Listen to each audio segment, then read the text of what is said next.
get into the debate uncensored, and we are going to debate the whole issue around factional battles within political parties and the impact it has on the running of the state. And I'm joined by Nontobeko Hlela, researcher for the South African office of the Tricontinental Institute for Social Research, and she is in studio with me.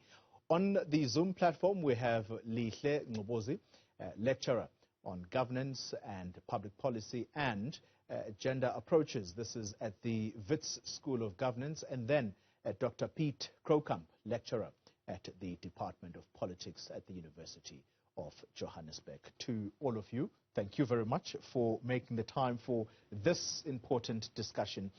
I have a few of the comments that have been made by leaders of our country.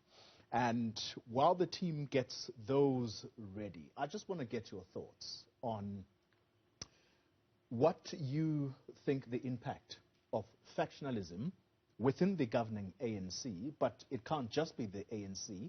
We have the DA that is running things in the Western Cape. What has been the impact of factionalism in political parties and that cascading or creeping into government? Yeah, so good afternoon to you, Xoli, and as well as the viewers. So factionalism is not a new thing, right? It's not an entirely new phenomenon that we're seeing in politics. It's part and parcel of the political process, and it's part and parcel of political contestations within political parties. But the problem then becomes when these particular factions, or rather the politics behind factionalism, start to impact the ways in which ruling parties then govern or go about governing once they are assuming their positions of power, whether it's at a provincial level, a national level in South Africa, also within local government. When how then these political factions impact the methods as well as the ways in which power then is appropriated and used, not necessarily for the benefit of the greater citizen or the electorate, but is used to service particular patronage networks, and it's also used to service particular institutions that are helping those particular individuals or those particular factions to keep a hold on their power, but also to have access to particular resources that they use to uphold these networks that get them within those positions of power.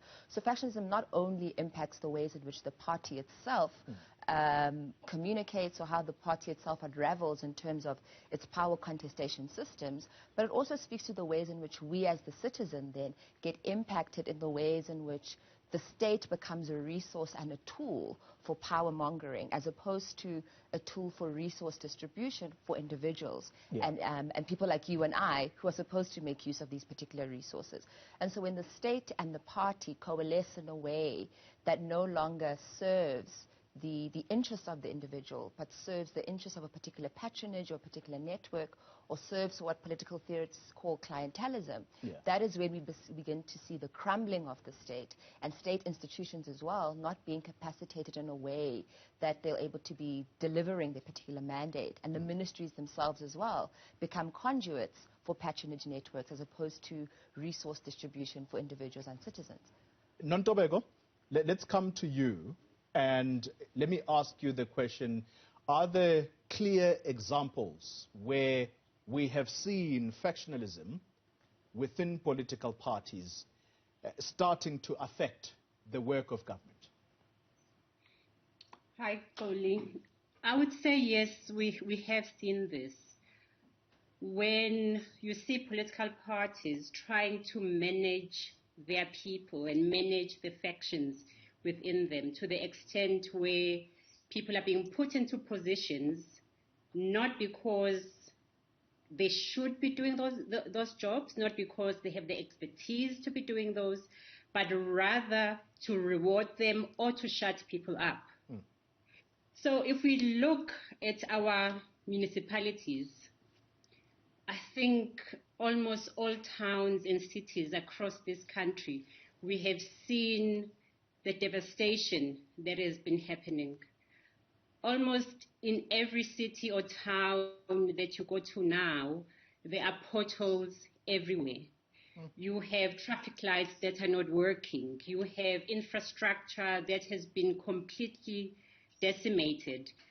All those things are things that come from this infighting, because instead of focusing on governance, instead of doing the job that the South African people have put political parties there to do, people are now more focused on the internal fighting amongst each other, be for ideas or maybe for positions. And like Lisha said, factionalism is not a new thing. That happens everywhere. However, if you continuously are fighting amongst yourself, you lose sight of what it is that you are supposed to be doing. Yes, contest ideas, contest positions, but then once an idea wins, once a person wins, coalesce around that person and now start governing, start doing the job that you're supposed to be doing. But when that does not happen, then we have this breakdown that we are continually seeing in this country. Piet Krokamp, let's come to you. In the words of the president recently, he said that the issues that the ANC is faced with right now, the divisions there, have the potential to destabilize South Africa's democracy. And those words cannot have just flown out of his mouth easily. It is something that he clearly is seeing that we ordinary South Africans are not, for a leader of his standing to say something like that. Remember, he's the president of the country above being the president of the ANC. Yeah, let me just make one correction before I start talking. I'm from the Northwest University Business School. I'm not from the University of Johannesburg, political science. But I think what the president is saying is that, just remember, in South Africa, normally in a democracy, in a liberal democracy, the idea is that the political party wins an election and then manages the state and the affairs of the state on behalf of society, but it's just a political party temporarily until there's a new election, managing the affairs of the state. But when political parties occupy the state, if they capture the state, and I think there's general consensus that the ANC has occupied and captured the state, and to a certain degree has captured and occupied all other institutions within the broader context of political management and economic management and financial management within society. If you do those things, if you know not just temporarily managing the state, the instabilities and the contradictions within your party becomes the instabilities and the contradictions within the state. And that destabilizes the state, and that destabilizes the conceptual perimeters of the constitutional relationship between individuals and society and between interest groups within society. So when the president says that what is happening in the ANC is destabilizing the state, to a certain degree he admits that state capture, and the fact that the ANC has occupied the state, has devastating consequences for the constitutional order. And ideally, in a competitive democracy, when political parties are voted out, once they have lost, say, the consensus within society that they represent for good, ideally, those political parties do not occupy the state. They don't hold the state captive. Yeah. And unfortunately, I think that's what's happening. All right. At this point, I want to take a break, and when we return from the break, I want us to have a listen to some of the statements that have been made by the leaders of the African National Congress. You watching Politics Unscripted, the segment of the show, it is the debate uncensored. Now, not so long ago, I had the opportunity to talk to the chairperson of the African National Congress, Gwede Mantashe, and this was ahead of the party's 110th anniversary celebrations in Polokwane. And I asked him about the issues of factionalism within his party. And I'd like us to have a listen now to what he had to say in response to my question. A British history, or you take an Italian history, and you see how factions and politics grow together. So it's not something new that there's factions and therefore something strange has happened. Factions go with politics, but the reality of the matter is that the organization must be resilient enough to resist the effect of factions. Gwede Mantashe there, chairperson of the African National Congress on the 7th of January to be exact. Let me come to studio. Lihle, let's talk about what Mr. Mantashe is saying. And he's saying that factionalism is not peculiar to South African politics, if we can put it broadly like that. But it has happened in other countries, more developed countries. And therefore, the question is, are we hyperventilating as South Africans? I don't necessarily think we're hyperventilating, but I think as citizens we are primarily concerned about how these factional politics or factional battles, whatever it is that you want to call them, how do they significantly impact the lives of the regular citizen from a macro level around issues of fiscal management and fiscal prudence, but also going down to the level of the household. How then will the household be able to experience democracy or experience the ability to live out this developmental state that the ANC has been speaking about for decades? And so the inability of the ANC to insulate the party from the inability of the ANC to insulate the party from factional battles bleeding into the incapacitation of the state is the problem. Because the state now becomes the arena in which resources are being vied for political gain, as opposed to the state being the arena in which individuals are able to express and articulate the citizenship needs. And so when the state fails to recognize, firstly, the needs of the citizen, and beyond that to then execute its mandate from a policy level to an economic level to a greater macro management level of state resources. When the state no longer does that in a way that is efficient, and the state institutions as well are no longer being able to be capacitated or renewed in a way to grapple with the critical challenges that come with being in a 21st century country, with the challenges such as our own, that's when then factionalism and factional politics really then become felt at the level of the household. And the household is no longer the center of the democratic project. And now the democratic project is around who then gets the seat of the state, and by implication, who then gets the ability to milk the resources of the state for their own personal gain. I mean, we've seen this in the seemingly 9 years, you know, that's what we've dubbed it now, but there's a long history in South Africa of corruption. It's not really a new phenomenon. It's also the ways in which now we are seeing is far more glaring, and it's far more evident because people now, or rather people in power, are realizing, or rather they are okay with existing in a culture of punity because there is no recourse, or rather there are no consequences, and there are no significant consequent management structures within the party itself that are then able to apply some sort of measures to apply consequences to people that use state resources in a particular way or transgress in a particular way. And so the failure of the ANC to insulate itself from that standpoint, of course, then bleeds into the way in which then their elected officials, or rather deployed officials, will then make use of a state within that culture of impunity that the party itself has inculcated. Nontobeko Hlela, let's come to you. Right now, there is a whole discussion taking place that the president may have misled the Zondo Commission about the minutes of the ANC deployment committee, that he said they did not exist. And so it turns out that they actually do exist. And the issue, or at the center of cadre deployment, is whether the ANC has had influence and continues to exert influence in the deployment or assigning of people in the work of government. And so I come to you with a question that says, depoliticizing the state, where do you start when you have a party that has almost entrenched this system?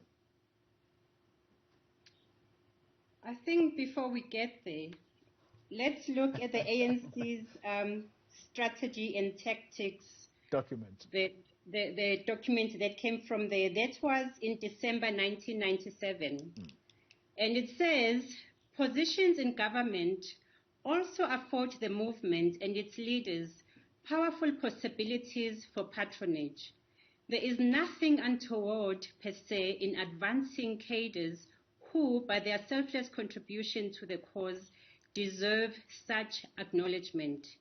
Yet, this can easily lend itself to corrupt practices, undermining good governance and destroying critical and independent thought and expression, and the vibrancy of a truly revolutionary movement. This was in 1997 when these words were penned by the ANC itself. So then already there was a recognition that these things can happen. And it has come to pass that this corruption that we are now talking about and the patronage which has happened within the state has happened. So how do we then, like you asked, Xoli, do away with this?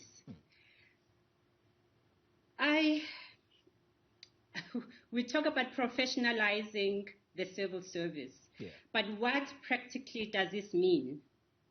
For me, this means that we need to get people within the civil service who are qualified to do the work, people who have the expertise to do the work, and people who also have the skills but who are also willing to do the work. People who see the civil service as not a place to enrich themselves, as not a place where they have access to resources that are just going to be used for themselves and their families and friends, but a place where you are there to serve the people of South Africa, where you are there to grow the country that we all love. And by saying people must have qualifications, this for me does not mean that we must now get rid of everyone that does not have a degree or a diploma, whatever, who is currently in the civil service, because this country is also supposed to acknowledge prior learning. You know, we have thousands of people in this country who never got a chance to be able to go to school, but they have been doing the work and they have the skills to do that. So we find ways of making sure that that is acknowledged and those people are left within the system. We have to match people with the job. We have to respect the structures and institutions where, because I am the political head, I can now just come in and tell you, Xoli, and say, you are going to do A, B, C, and D. And your line management, your even the head of your department does not know what is happening because I have come and told you to go do A, B, C, and D because I'm the political head. We can't have professionalism if things like that are allowed to happen. So we have to improve accountability and transparency. We have to make sure that we are able to monitor implementation, and above all else for me is accountability. Because if I know I can do stuff and get away with it, and nobody is going to come at me because I am connected, I know so and so, you know, whatever the case might be, then you breed a culture where people know they can do whatever they want and get away with it. But when there are clear lines of communication, where there's clarity as to this is what needs to be done, if this is not done or you do not follow the rules and the law the way it's supposed to be, these are the consequences. For me, the biggest failure in South Africa at the moment is that lack of consequences, where we know people have done things that should never have happened, yet they walk amongst us as if nothing has happened. People become heroes. So that goes into the public service as well. And the fish, as they say, rots from the head. So if we are looking at the people that we are supposed to look up to, and that is what they are doing, what do you think is going to happen? What do you think is going to cascade into the public service, into the home, into the streets? South Africa now is a lawless country. Why is that? Because the smallest things that we have control over, that we can make sure do not happen or do happen, we are not doing anything about those things. Dr. Pete So Krokamp. there is no accountability. Yeah. Dr. Pete Krokamp, let me ask this of you, that after the break, because we are at that point, after the break, I'm going to ask you to connect for me the destruction of state institution with what that does to levels of trust at community level, in particular when it comes to the rule of law. Well, we are discussing the impact of factionalism in political parties and the consequences that that has in the work of government. Let's bring into the conversation now Dr. Pete Krokamp. Dr. Krokamp, I asked you just before the break to connect for us the destruction of state institutions and the trust that citizens have in as far as the rule of law. And very interestingly, Nontobeko connected that for us very nicely to say, you have criminals walking amongst us. Instead of being in jail, they're being celebrated. What does it do for the rule of law when we are told that so-and-so has done wrong, and yet he continues to be on the road, and if anything, is probably being celebrated? Yeah, I think the fact that the NPA, I think under Shamila Batoy, she's there for 3 years now, and we honestly can't say that there was any form of justice. And President Ramaphosa has been in office around about 4 years now and making all sorts of promises that just doesn't come through. It never happens. But trust, and I think why it's an important concept that you touch upon, trust is almost everything in a democracy. The extent to which people trust the institutions of the state is of fundamental importance for their participation. If you look at the ANC, the last election, 13.8% of the people voted for the ANC. It's incredible, the eligible vote. In other words, people are allowed to vote, between 18 and 108. It's incredible that one political party has managed to govern themselves to a 13.8% party of the eligible vote. It does tell you something about the legitimacy of that political party. But there's another thing about trust here, and that is if you're middle class, and I think you guys are all middle class, and I'm middle class. If you're middle class South Africa, your refugees removed, and the sewage works, and rates and taxes are being charged, and if you call the police, there's a 50% chance that they might turn up. If you're lower middle class or working class, or if you're poor, the state virtually disappears from your life. You can call somebody, there's a murder in your street, they will probably not arrive. You can call any state institution if you want to, they will probably not be of service to you. Your refuge is not being removed, your sewage system doesn't work. You are the first one who are deprived of electricity because the people in your area probably can't pay. You are the first one to be deprived of electricity the moment there's a shortage of energy at Eskom. So you get the short end of the stick all the time. And around about 60% of South Africans are in that category. And depending on how you define it, it could be 70 to 75% of people who experience the state not only as weak or poor or corrupt, but completely absent. And that, over time, it starts to impact on the trust that people have in the political system, and eventually they start to ask questions about the constitution, the rules of the political game. And that's what Lindiwe Sisulu tried to cash in on and say, the rules of the game, the constitution. She called it colonial. She's very right. It is a colonial set of institutions that is fermented by the constitution. But it says that that particular constitution, the rules of that game, even though it's been stipulated, negotiated, agreed upon, and there's a large degree of consensus in South Africa, that should be a good document that to promote the universal good or the general good or the greater good. It does not do so. So people start to lose trust in the constitution, in the rules of the game, the rules of the economic game. And over time, that is when the rule of law, in its absence, becomes something that people transgress easily because there's no consequences. And what you've seen in the 8 days in July in 2021 is it's not this large group or small group of people sitting somewhere trying to, in some other way, destabilize the state. It was a spontaneous combustion of a fragmented sociology of people experiencing the state as absent and not trusting the state, not trusting the constitution or the economic system anymore. Wow, what a mouthful. And I'm going to come back to the July unrest, Lihle. Ngobozi in studio. But before we get there, because I want us to end with that point around the July unrest, the destruction of property, in particular institutions of our democracy. As we speak now, the State of the Nation address is going to be addressed not in the usual house, but somewhere else. Anyway, so, but before I get to the next point, I'd like us to listen to the President, who seemed to have the finger on the pulse around the goings-on in his party and what that is doing to society at large in South Africa. This is the President, and I think he was addressing at the event of the January 8 celebrations of the ANC. Let's have a listen. We must be forthright in recognizing and deal decisively with the reality that ANC structures are in a poor state themselves.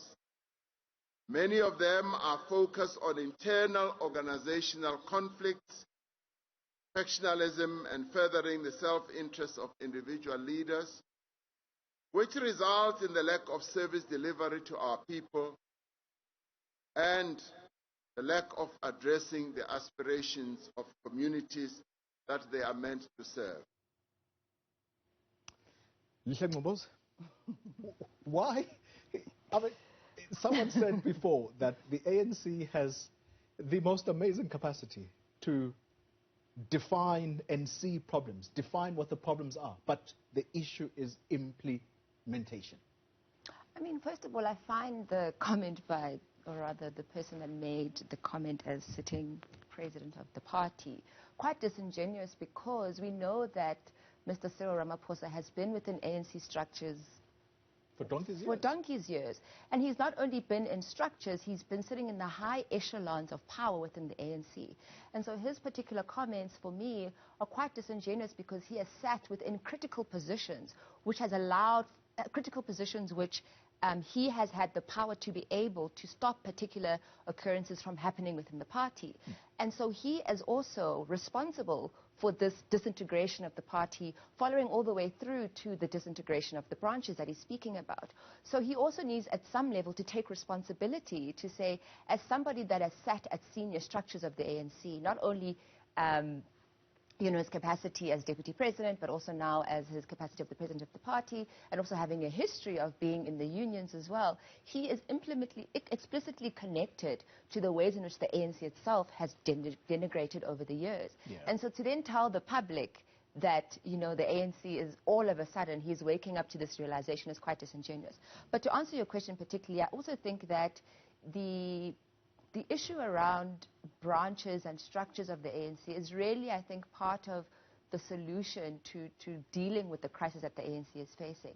Because part of the branches and the structures are the ones that then elect the people, or they put their trust or their confidence in particular people that will be at the elective conference.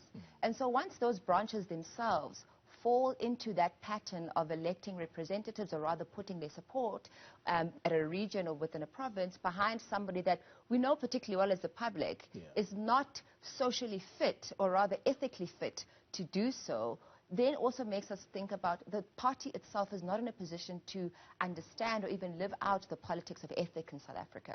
So the complete disintegration of the politics of ethics within the party is also feeding into the state. And so because there's a lack of ethics in the party, it's feeding into the state. And then, of course, then, as the Prof was saying, the citizen then also experiences the state from this vantage point. And when you experience it from this vantage point, the state then completely disappears, as the Prof was saying. And so as the state disappears from you, the response then that you have in some instances is violence, or particular forms of violence, or particular forms of communicating your disgruntlement or your distrust with the state. And so part of the July uprisings, partly because we know there were many things happening at the same time there, part of that was also a communication of a disgruntlement of the state and the disappearing of the state from the individuals in South Africa that rely fundamentally on the state to deliver particular services, to manage the economy in a way that is going to be able to impact their lives in a positive way. And so when we see citizens then respond through violence, or people characterize as violence, we also need to think about what is the effect of the state being absent from people's lives? And this absence then permeates in a number of ways, one of them being violence, one of them being disgruntlement and service delivery protests as we've come to know them.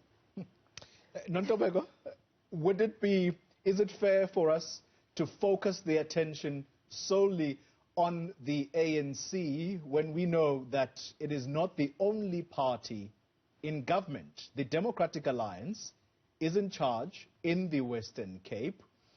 At the moment, we know that they are even going to the courts to try and expose the ANC so that the cadre deployment minutes are actually made public. But are their hands clean?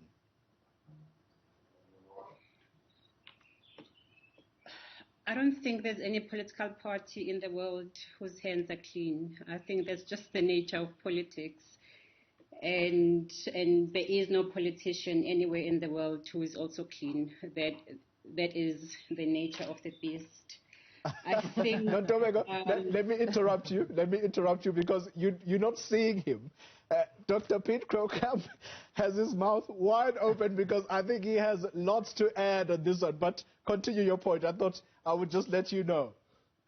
Yeah, no, I can see him.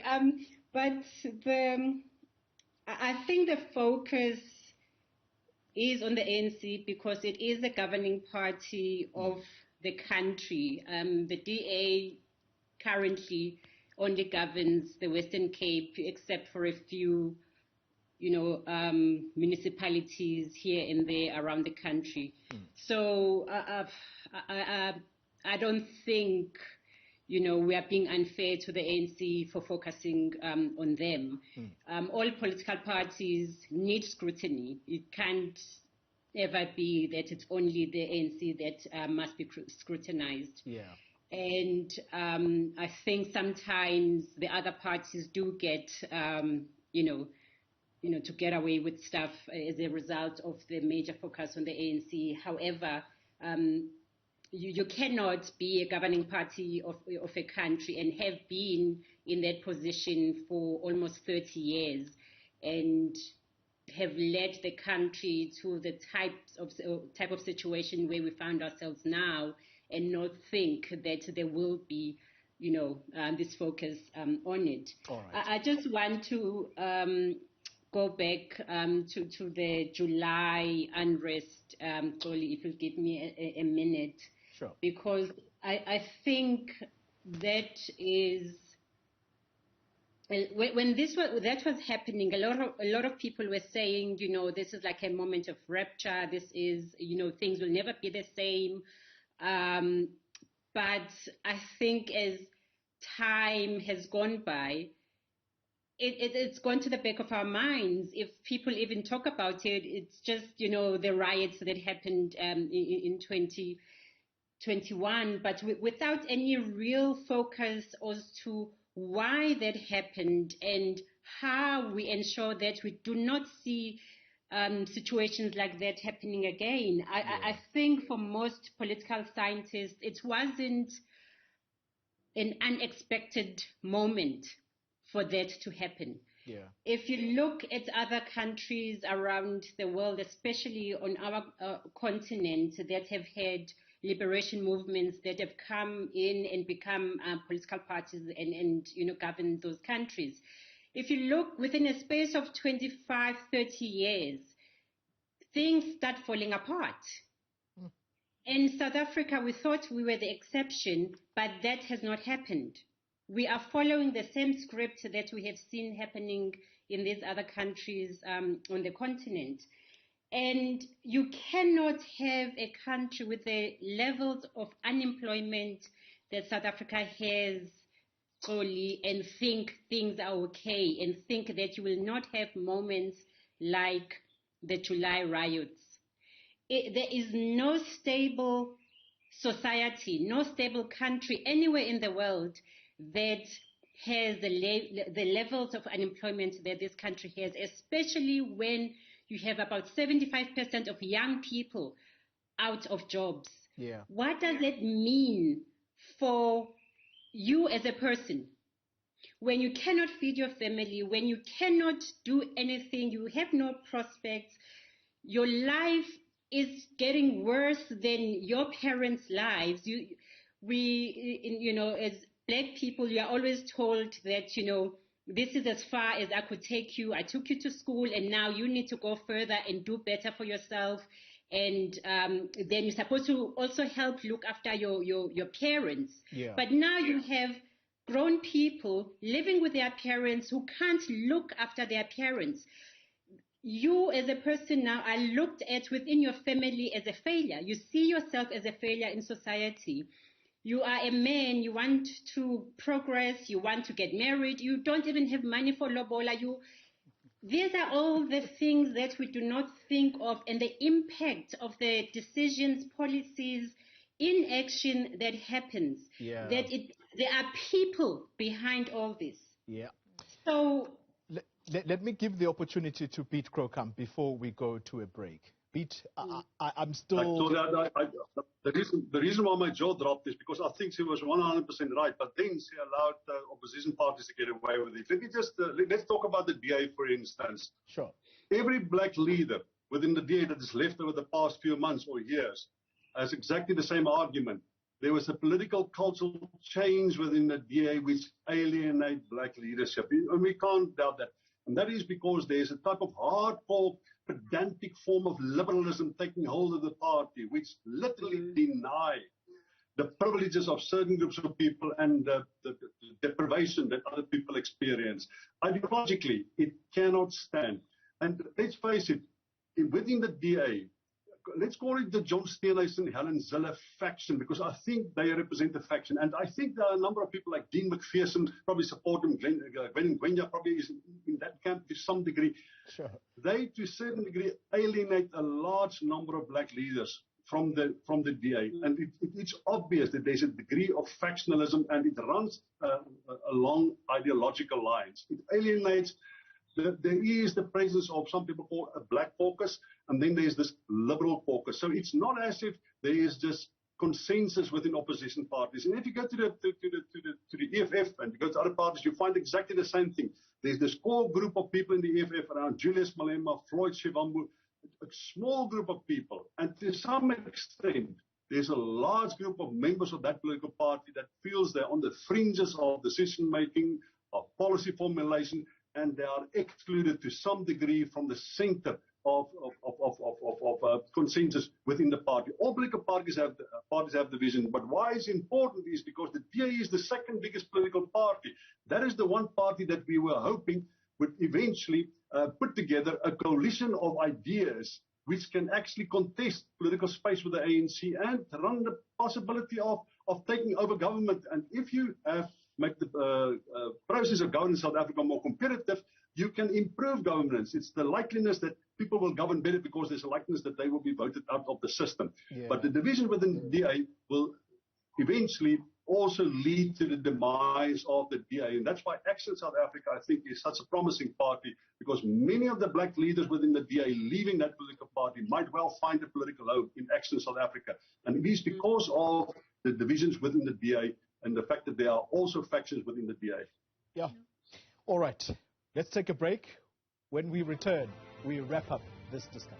You're watching Politics Unscripted, the segment of the show, the debate uncensored. So, we have heard reference to the July unrest. We have seen the destruction of property.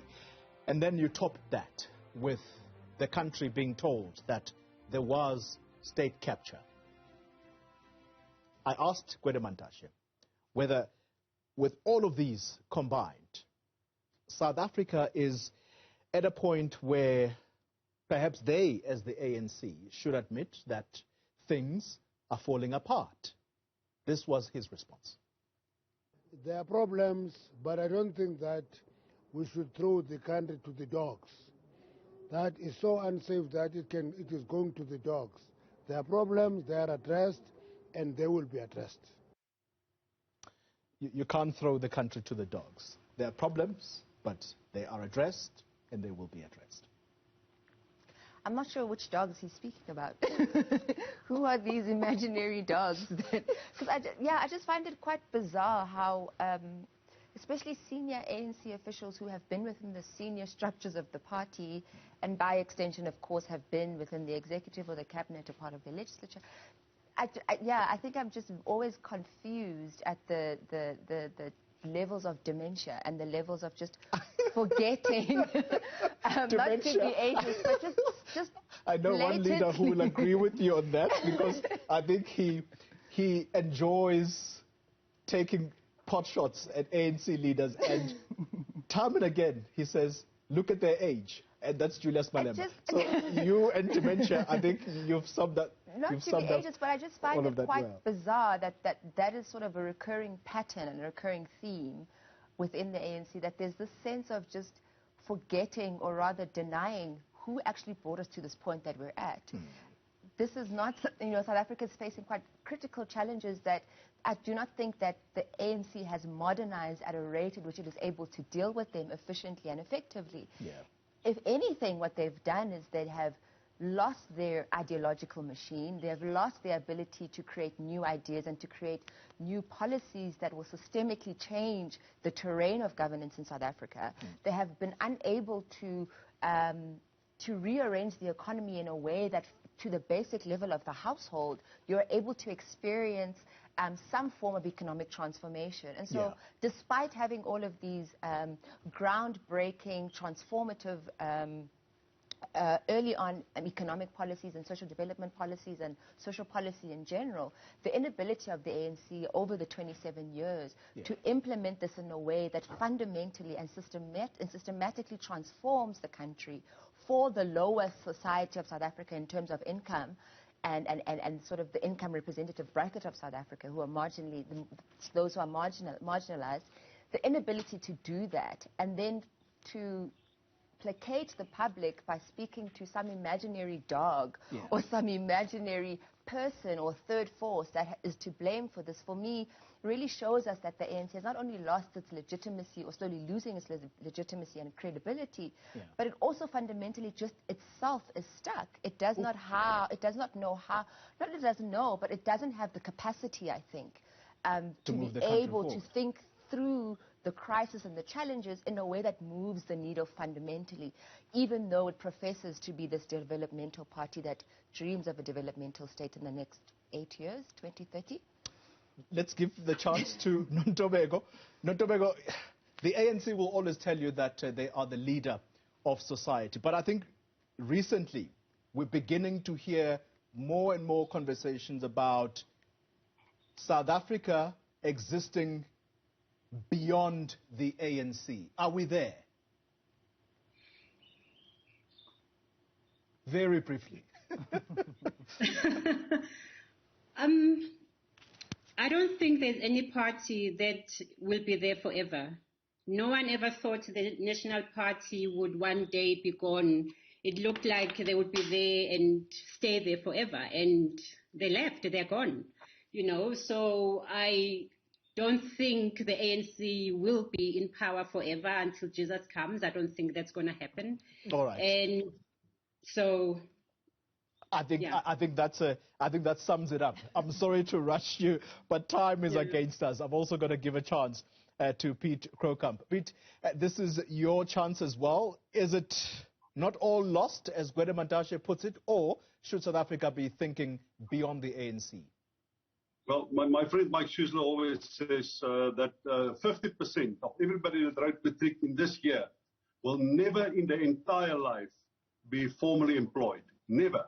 If it goes on like this, unless it changes, he will never, or he or she will never be formally employed ever in his entire life. And I think that's what's happening. For the ANC to recover from this, it cannot govern South Africa better. There's 2 years left, which means they go into an election in 2024, and they have 46% of the support in the last election. To get to 50%, they need to get a few million people out. And for that, they need around about R1 billion to get people into stadiums, to buy food parcels, to bus people in, to get them registered. I can't imagine that the ANC, without a coalition of parties, will win the 2024 election. There's no indication that they will govern better, and there's no indication that there will be any activity which will mobilize people who have said in the past election, we simply won't participate in our own demise any longer. I think when Mentas is in serious trouble. Guys, it has been a fantastic discussion. Thank you so much. Pete Krokamp, Dr. Pete Krokamp, he's with the Northwest University School of Business. And you have Nontomego Hlela on the virtual platform. She is a researcher for the South African office of the Tri-Continental Institute for Social Research. And here in studio with me, Lihle Ngobozi, with the Wits School of Government. Thank you so much. It has been a fruitful discussion indeed. And that's how we wrap up the second hour of Politics Unscripted.